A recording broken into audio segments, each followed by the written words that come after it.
Hello, my dear friends. How are you doing? Hope you are having an amazing day and not having to deal with drama.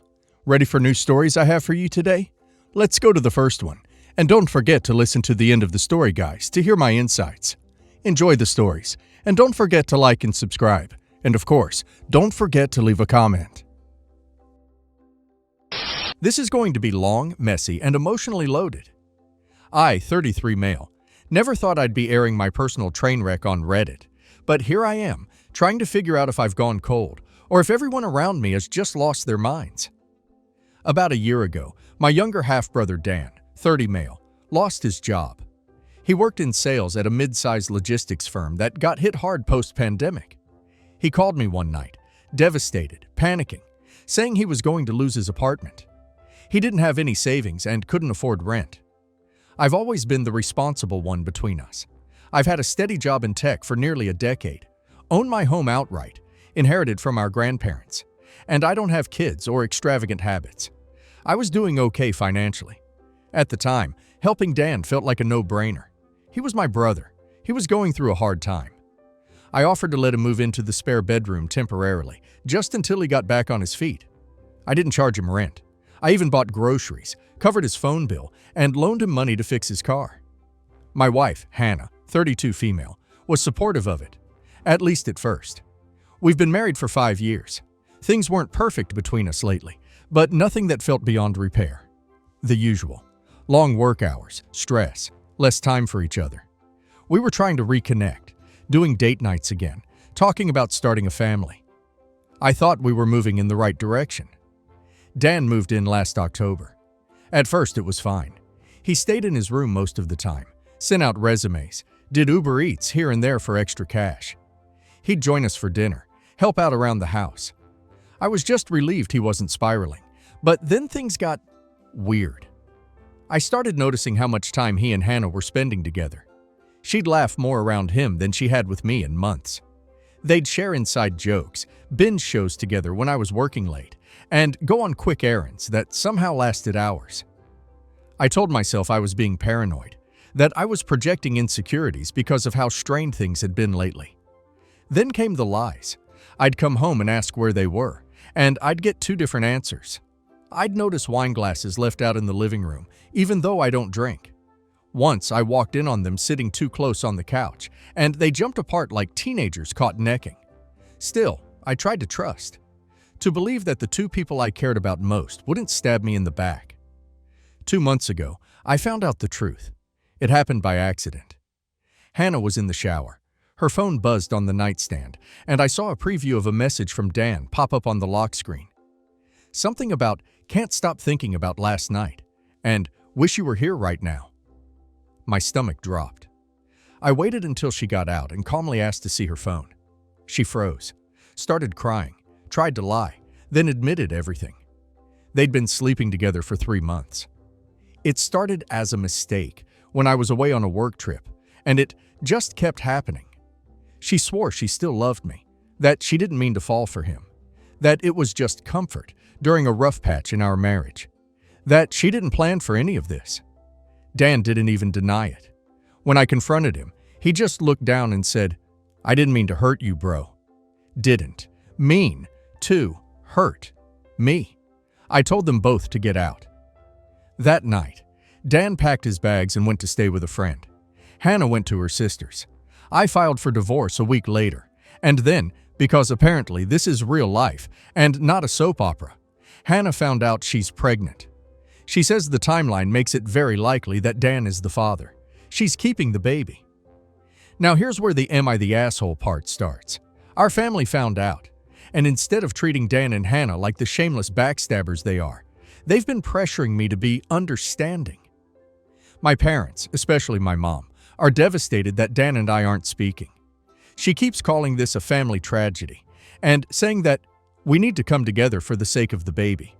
She actually said, "Blood is blood, and that child is your niece or nephew whether you like it or not."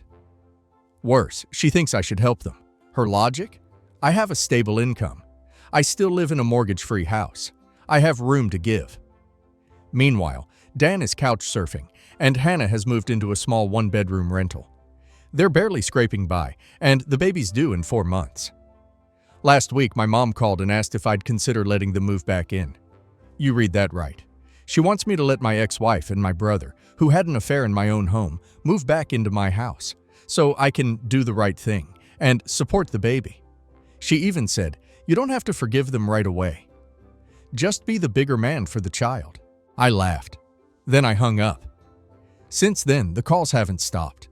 A couple of aunts have weighed in, texting things like, "The baby didn't ask for this." One cousin called me selfish. Another told me, "You're lucky you don't have kids yet. You can still walk away and start fresh. They can't." Even my dad, who usually stays out of drama, told me I should think about what kind of man I want to be remembered as. I told them all to go to hell. I am done being the dependable one, the strong one, the ATM, the fixer. They had an affair under my roof. They didn't just break my heart, they nuked my sense of reality. And now, because I happen to have money and a house, they think I'm obligated to house and feed my replacement? The only person who seems to have my back is my older sister. She said what they did was unforgivable, and that she'd rather be homeless than ask her ex for help. At least one person in this family understands what loyalty means. Still, the guilt is starting to eat at me. Not because of Dan or Hannah. They made their choices. But the baby, the innocent child. A part of me worries I'll regret not doing more. That one day, I'll be the bitter uncle who shut out a kid who didn't ask to be born into this disaster. But I can't be around them. Not now. Maybe not ever. So, Reddit. Am I an a-hole for refusing to support my ex-wife, my brother, and their unborn child after they had an affair in my home? And for cutting off family who are pressuring me to do the right thing? OP is definitely not an a-hole here. They didn't just betray OP. They humiliated him. OP's brother had an affair with OP's wife under his roof while living rent-free. And now they want OP to play happy family because there's a baby involved? No, actions have consequences. The only innocent person here is the child, and that responsibility lies with its actual parents. OP's ex-wife and OP's brother. OP doesn't owe them shelter. He doesn't owe them money. And he sure as hell doesn't owe them forgiveness. OP needs to keep his boundaries up and his peace protected. Not the a-hole. What happened to you is devastating, and I'm so sorry you're going through it. The level of betrayal here is deep, not just from your wife and brother, but now from your family too. I understand your relatives wanting to protect the baby, but their approach is completely wrong. Support doesn't mean sacrificing your own dignity and well-being. Maybe one day, when the child is older and can understand the truth, you'll decide to have a relationship. But that's your choice. You don't owe anyone anything right now. Soft yes, the a-hole. Not for refusing to support your brother or your ex. That's understandable. But the baby, that's innocent. I'm not saying you should let them move back in, but cutting everyone off completely might come back to haunt you. That child didn't choose to be born into this mess. And if you continue being the cold, bitter uncle, people will remember that. You don't have to forgive right now, but maybe consider helping in small ways. Not for them, but for the baby. You'll feel better in the long run if you can look back without guilt. Not the a-hole. Let the people who destroyed your marriage move into your house and raise their love child under your nose. Is your mom writing scripts for reality TV now? This is some grade A delusion. You're not a villain for protecting your space. You're not heartless. You're human. And you're allowed to say, "Not my circus, not my monkey, not my kid." Let your brother and ex-wife clean up their own mess. You've cleaned up enough. I, 25 female, recently married my husband, 32, after dating him for 5 years. My husband has a 13-year-old daughter, who he has full custody of, since his ex is not in the picture.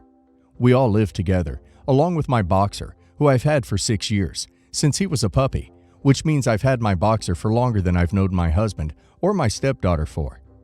My stepdaughter has made her disdain for my dog very apparent. Me and my husband have had in-depth conversations with her about her issues with my dog. I want to make it very clear, my dog is very well trained and has no behavioral issues whatsoever. I believe this is owed in part to the fact that I have taken the dog to training school since he was a puppy. My stepdaughter says that she just doesn't like my dog, since she is more of a cat person. I've offered to not get another dog after my current dog dies until she moves out, if it would make her more comfortable. However, taking him to a shelter isn't a viable option, since I think we all know how elderly dogs aren't the first to find homes. And I also think it's unfair to rehome a dog who's known me all of his life at the age that he is. However, my stepdaughter has been insistent on the fact that I rehome my dog. Things took a turn for the worst in August. I got up one morning to find the back door open and my dog missing. I ran out and luckily, I was able to find my dog since he hadn't gone far from the house. When I got back, my husband told me that his daughter had purposely left the back door open in the hopes that my dog would get lost, or possibly worse. I was angry to say the least. Things got pretty heated, and my husband eventually decided that he would send her to boarding school, which I agreed with, since we both felt like her behavior was completely out of line. My stepdaughter recently started her first term and has been phoning my husband and begging him to let her come home, which he has refused to do, since he thinks she needs to learn a lesson.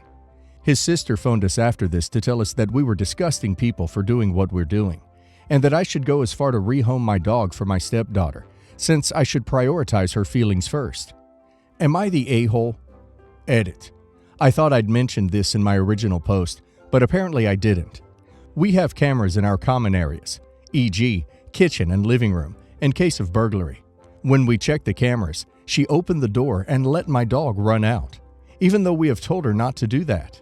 When my dog escaped, she made no attempt to call my dog back. Edit number 2.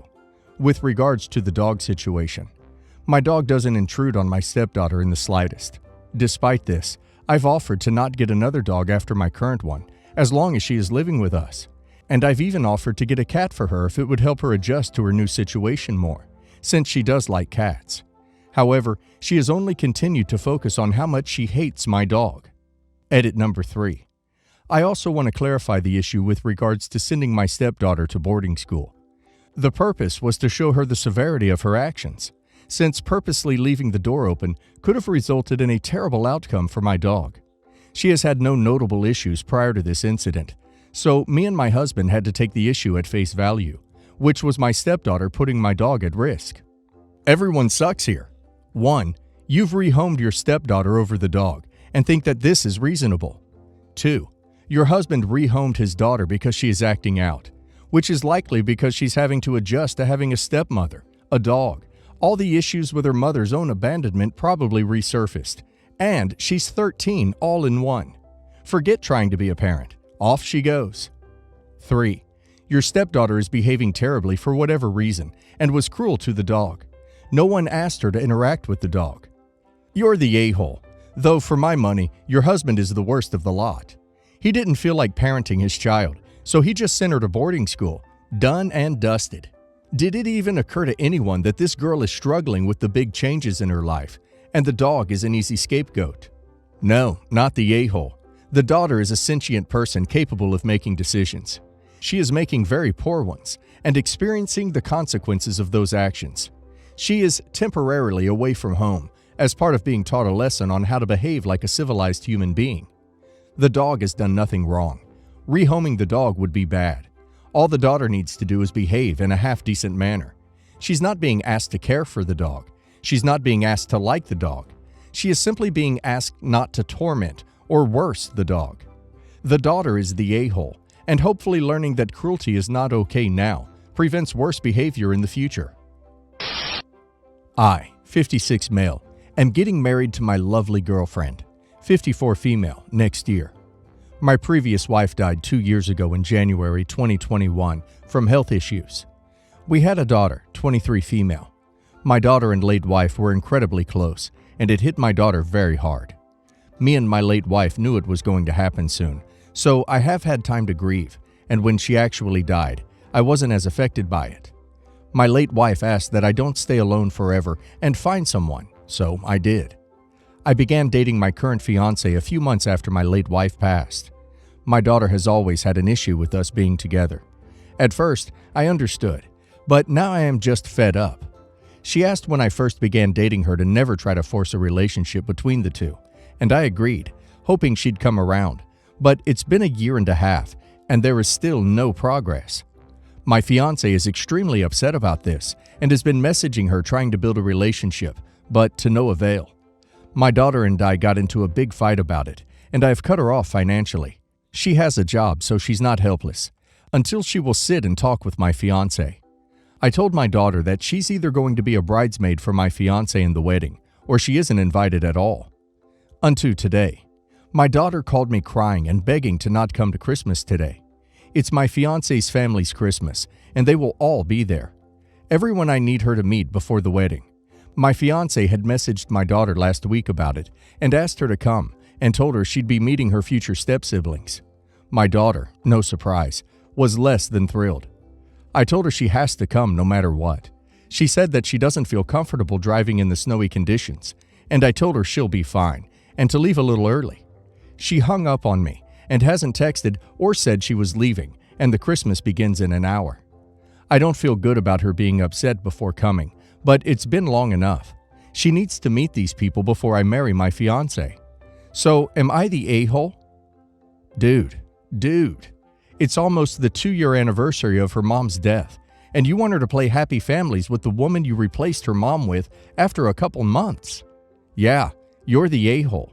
Such an a-hole. I'm glad you've moved on, but it sounds like your daughter is still grieving, and you are shoving this woman down her throat and cutting her off because she just won't move on your timeline. Gross. You're the a-hole. Your daughter is not a child. She is a grown woman who can decide for herself if she's ready to accept your girlfriend, fiancé into her life. You don't get to dictate how long is long enough to grieve the death of her mother. Wait, you started dating the other lady a few months after your late wife died? Months? And you seriously have the nerve to be fed up? And making your daughter a bridesmaid? Cutting her off financially to manipulate her into playing house with the person her dad rebounded with? You're the most clueless person I've seen on here in a while. You're the a-hole. My mother died when I, 27 female, was younger. When I was 21, I got my inheritance from her in full. I had been having a tough time in college keeping up with my courses, and at the time, the slightly over 7 figures inheritance seemed like it would last me a lifetime. I decided to drop out of college and focus on trying to find out what I wanted in life. I thought it would be smart to invest in real estate, so I bought a house in a good neighborhood. I admit I did have a bit of fun, but looking at my older brothers, who also inherited, social media pages when he was still in his 20s, he was also living well. Growing up, my mom earned a lot, but never let me buy the really nice things my classmates all seemed to get, so I did treat myself. Around a year and a half ago, I made a bad investment in a fashion boutique I wanted to start, and realized my house was going into foreclosure. 5 years prior, my dad had remarried to my current stepmom, 67 female, and all they did was berate me about my spending and burden me with their high expectations. As my house went into foreclosure, I moved all my stuff, and a friend let me sublet a set of rooms in a house she owned. Around that time, I found out that my stepmom, who I've kept up to date on my issues along with my dad, and who is independently wealthy, ended up buying the house at a cut-rate price. She called me and said if I agreed to go to the therapy program that she recommended and made progress in terms of either enrolling in school or applying to jobs, she'd offer the house back to me and we could discuss an allowance. I have abided by her rules and have participated in every embarrassing support group for supposed people with spending addictions. I am also going to apply to community college. My stepmother comes over to where I'm currently living and ends up going to my closet where she's literally tisking at the jewelry and clothes I have. She further decides to embarrass me by saying she earns her own money, yet she doesn't have emerald and gold rings just for fun. She gets mad when I point out it's not like she can't afford it, and I thought I could afford it. She then says she'll give me the house, free and clear, but all the expensive stuff in my closet has to be sold. And despite the fact that a lot of the stuff I had kept had some kind of sentimental value, she said those are her conditions. I started crying and called her a thief, especially because the emerald ring was the first thing I had bought for myself and was something I always aspired to have, and my mom said I could have one when I was grown up. Am I the a-hole? I called my dad after, and he said he stands by my stepmom's terms of conditions. I've already admitted fault, and I don't get why my stepmom has to rub salt into my humiliation. You're the a-hole. You were handed a huge sum of money before you were mature enough to handle it. You blew through the money, spending it frivolously, and then lost your home. Your stepmom, who was wealthy and understood what having money like that can do to a person, purchased the home and has stepped in as a safety net and is giving you a second chance to get your life on track and not lose everything. It's time to grow up. If there are a few pieces of jewelry that are sentimental, negotiate to keep them, but get rid of the majority and do your best to make the necessary changes in your life so that you can actually be successful going forward. Your current lifestyle is going to lead to a major crash and burn. You're the a-hole. Your stepmom is doing a lot for you. She is offering you a house, giving you an allowance, and trying to help you as much as possible, and you are throwing insults in her face. You blew through your money, and now at 27, you are still living off your parents.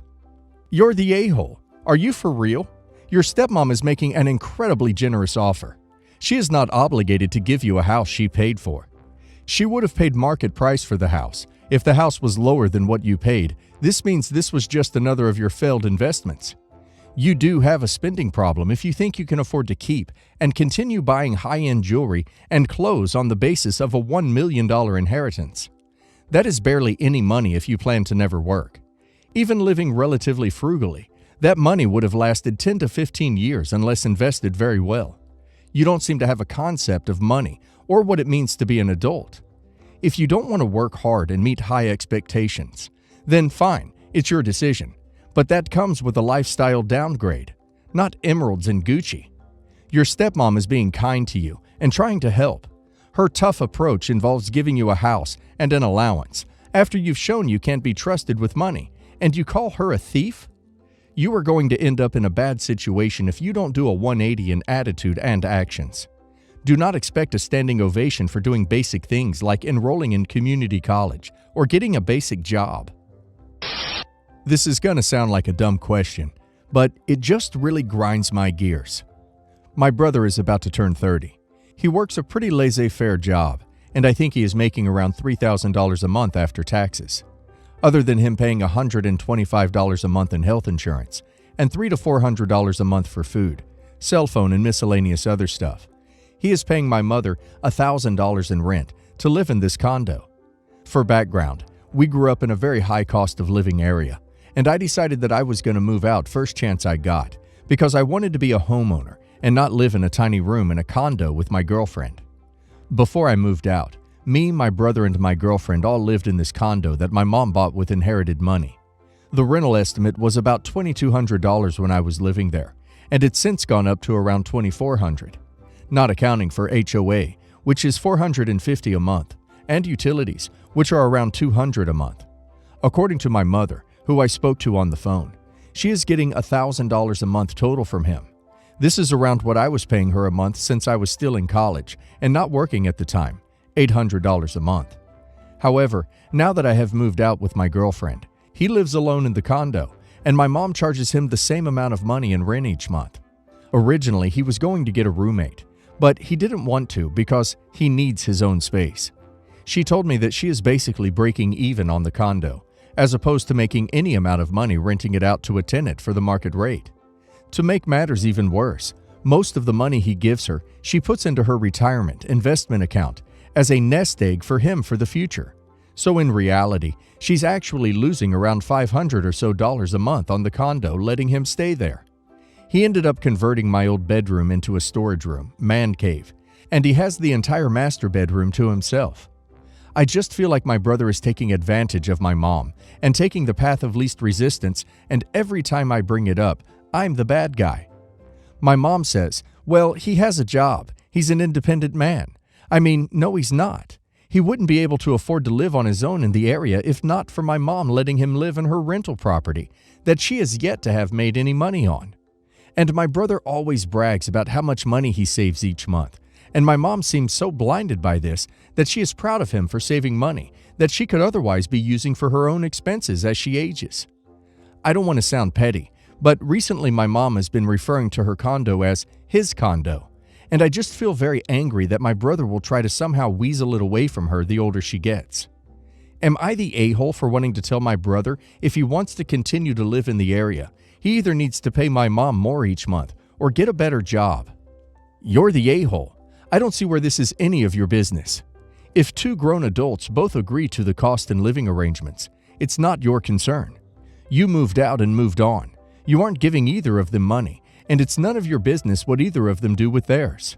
Obviously, your mom is okay with this, so let it be. You're the a-hole.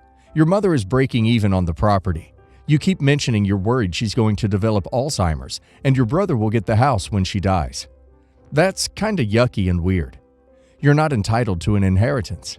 Maybe your mother wants your brother there because she knows he'd have to move further away to somewhere with a low cost of living. It's not your business, and your weird fixation and obsession with your brother's finances and living situation really reflects poorly on you. He's paying more than you did when you rented, and he's paying his other living expenses. Stop acting weird. You're the a-hole because it seems pretty clear from your comments that your main concern is an inheritance that you feel entitled to, not your mother's well-being.